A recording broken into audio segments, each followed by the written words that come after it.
എസിന്റെ പരിപാടിക്കല്ല പോയതെന്നാണ് KUFOS V C doctor A ബിജുകുമാറിന്റെ വാദം.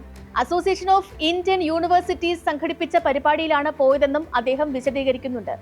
അസോസിയേഷൻ ഓഫ് ഇന്ത്യൻ യൂണിവേഴ്സിറ്റീസ് ഒക്കെ ഇപ്പോ RSSന്റെ ചൊൽപ്പടിയിലാണെന്ന് മനസ്സിലാക്കാൻ കുഫോസ് വി സി ആകേണ്ട കാര്യമൊന്നുമില്ല. RSS നോമിനി UGC ചെയർമാനായിരിക്കുന്ന ഈ രാജ്യത്ത് ഇതല്ല, ഇതിനൊക്കെ അപ്പുറവും സംഭവിക്കും. RSS പരിപാടി ശരിക്കും പിറവത്തെ ഒരു കേന്ദ്രത്തിൽ മാത്രമല്ല നടന്നത്.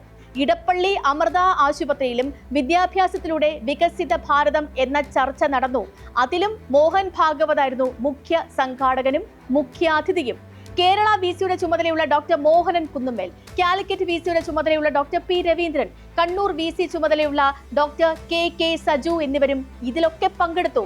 ഇവർ ഈ സമ്മേളനത്തിന് എത്തിയതിന്റെ വലിയ അത്ഭുതത്തിന്റെ കാരണം ഉണ്ടായിരുന്നില്ല.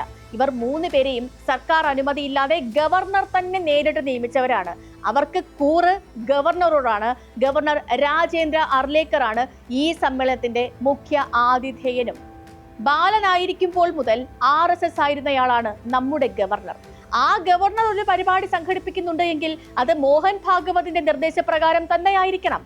അങ്ങനെ ഒരു സമ്മേളനത്തിന്റെ ഭാഗമാവുകയായിരുന്നു കേരളത്തിൽ നിന്നുള്ള ഈ 4 VCമാരും.